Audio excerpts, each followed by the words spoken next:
Welcome to the Butterfly Effect, brought to you by Moss Adams. I'm Chris Horner, and this is stage 7 of the 2021 Tour de France. 250 kilometers in length, about 155 miles. It is an exciting stage.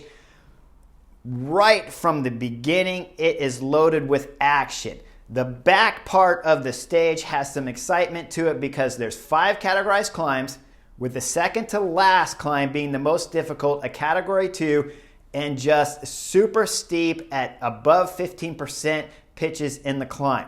Now, right away from kilometer 0, the attacks are coming left and right in every direction imaginable, and the peloton is going fast. This is because nobody knows who will control this stage. Will Mathieu van der Poel's Alpecin Phoenix control the stage when they have a category 2 climb at the finish? We don't know. Will UAE Team Emirates be even strong enough to control today's stage? That still needs to be answered. So everybody went to bed last night knowing that a breakaway had a good chance to succeed and win today's stage 7.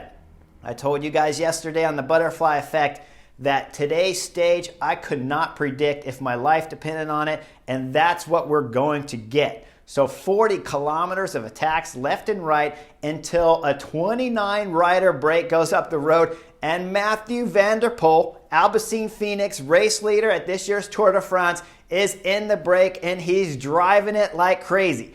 Wout van Aert is in the break and he's driving it like crazy with his teammate Mike Teunissen. Behind those guys, still riding hard in the break, you have Mark Cavendish, green jersey wearer, the Deceuninck Quickstep with a teammate, Asgreen, in there for company, and Asgreen is high up on the general classification. Almost all the teams are represented up there. It's a fabulous field, but there's no UAE Team Emirates represented, and they're panicking in the back, driving as hard as they can with all their teammates, minus Tadej Pogacar, of course. They're panicking, and you look, when you see the videos, the expressions on their face is of pain, and they're driving as hard as they possibly can. You know the director in the car is freaking out and yelling at them, you have to pull this brake back. Okay, at this point, you got to take a breath. Okay, what's really happening? Let's break down the brake. Is the brake really that important to UAE Team Emirates?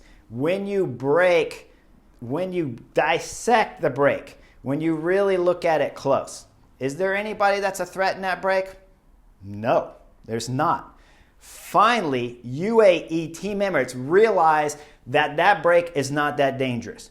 When we're watching it at home, you're listening to the commentators and they're all telling you, UAE Team Emirates missed the move. Of course they missed the move. The number 1 rule on the Butterfly Effect is what? You stay with your race leader. When your race leader is Tadej Pogacar and you're hearing a commentator say, UAE Team Emirates missed the move. Of course they missed the move. They're not supposed to be in that move, guys. They're here to win the Tour de France. They're not interested in winning stage 7. They don't care about 8, 9, 10, 11, 12, 13, 14. They don't care about any stages except the overall, if you're intelligent, okay? So again, take a breath. It's hard to bring the heart rate back down when you're seeing 29 guys in the front move. But if you want to win the Tour de France, you have to bring your heart rate down at this moment fast if you're a director in the car. The directors finally do. They realize that brake is not that important. Let's bring it down. Now remember, they were already riding their team on the front, a full block back there, when finally someone took a breath and said, hey, who cares? There's nobody in this brake that's a problem. Maybe Vincenzo Nibali. He hasn't shown fantastic form though. He's already 3 minutes down on GC. It's been a long time since he's won a Grand Tour. Didn't look that spectacular at the Giro d'Italia. Maybe Nibali's a threat. Wout van Aert's going to get dropped when we get into these mountain stages. Mathieu van der Poel's already talked about going home to do the Olympics. There's nobody a threat.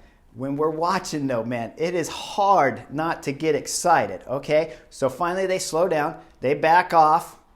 Team Total Energies gets on the front with one guy and they start riding with the 3 or 4 from UAE Team Emirates.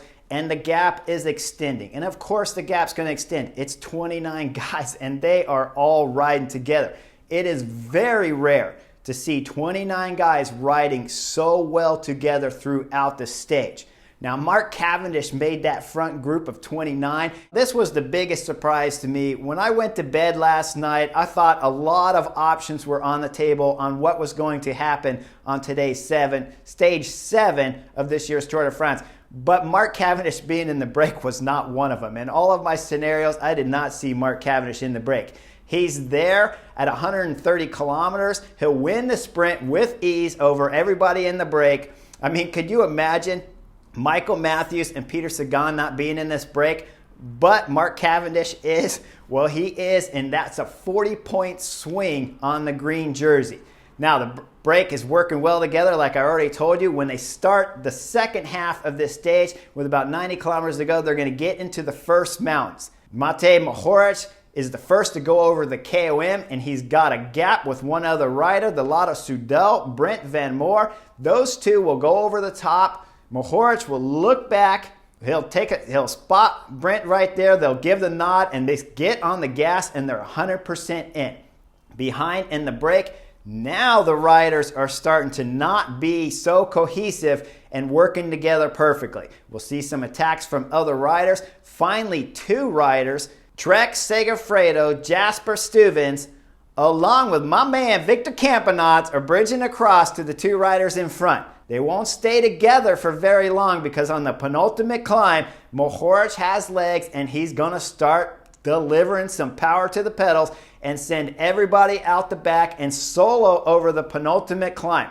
This will give him maximum points for the KOM jersey, and he is going to drive to the line as hard as he can with everybody from the break attacking each other and trying to bridge up. Back with the GC favorites now. When the climb starts, we start to see something.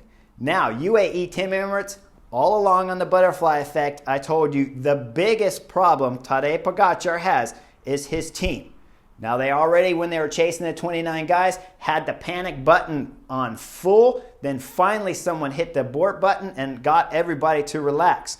They start to climb now, and Tadej Pogačar is down to just one Rafał Majka with him. That is a big problem and will tell us about how the rest of this Tour de France could continue to go.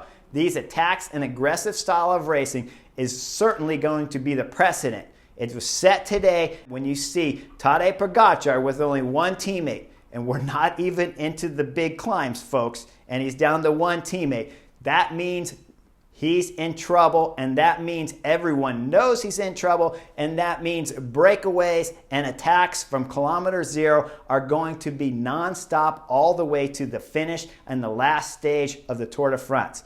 Now up front, Mohoric is going, and he's going solo all the way to the line and holds everyone off to take a spectacular Stage 7 win at this year's Tour de France to go along with his Giro d'Italia win and his Tour of Spain win. On top of that, he'll grab the Mountain Points jersey. It was a fabulous stage for Bahrain Victorious, who have been having a fabulous 2021 season already, and Mohoric will continue it here at this year's Tour de France. Behind what's left in the breakaway, the favorites, Wout van Aert, Mathieu van der Poel in yellow, they have been watching each other up all of the climbs. With one climb to go, Wout van Aert throws in a hard attack. The only one that can follow it is Mathieu van der Poel, and he's swinging on the wheel of Wout until they go over the climb. All the way to the finish, those two will work together and catch the small group just in front of them and sprint it out for 4th place on the stage. Mathieu van der Poel getting the 4th, Wout van Aert finishing in that group. Now we go back to the GC guys on the penultimate climb, the hardest one of this Stage 7. We see none other than Primož Roglič, and he is hurting and coming out the back. Clearly, the crash he had at the beginning of the week in the Tour de France is now starting to take effect, and he's dropping like a rock back there. Shortly after that, Carapaz, the Ineos rider, is throwing in a massive attack from the left side. Tadej Pogačar, calm like a bum. He did not even budge. I don't even know if I saw him turn his head to watch Carapaz attack. Instead, he just sits there, he's calm, and it's Movistar that'll take up the chase. Carapaz will get a 30-second lead, but the Movistar train is on the front.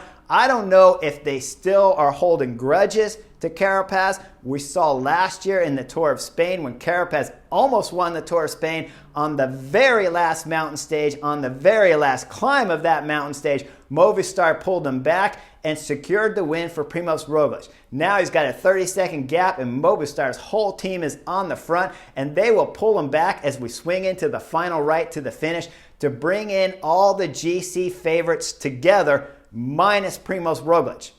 Now, UAE team members, let's dissect their stage. The beginning, they panicked. They got it under control. They realized nobody in that break was a threat, and they could give it massive time.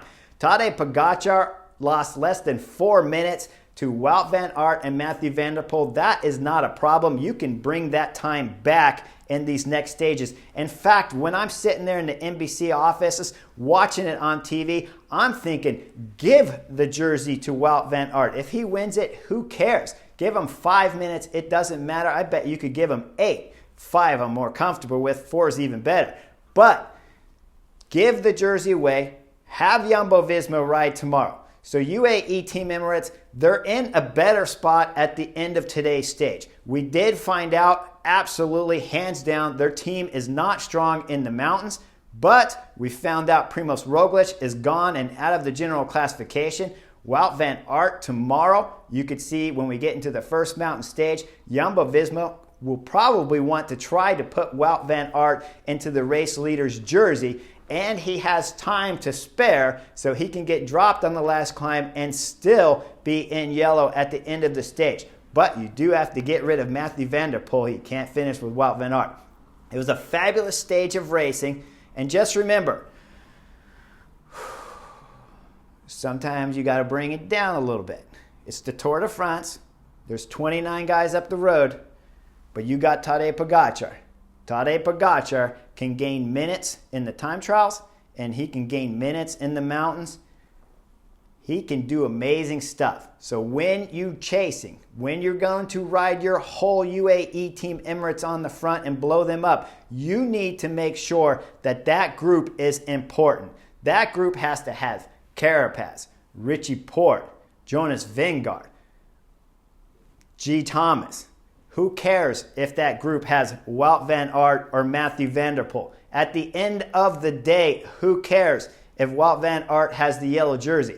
UAE Team Emirates got it under control, took a breath, saved the Tour de France, kept the legs fresh on Tadej Pogačar, and gained time on Primož Roglic and eliminated him basically out of the Tour de France. Spectacular day of racing at the end when it's all said and done for UAE Team Emirates. Make sure you like and subscribe to Butterfly Effect, and I'll see you guys real soon.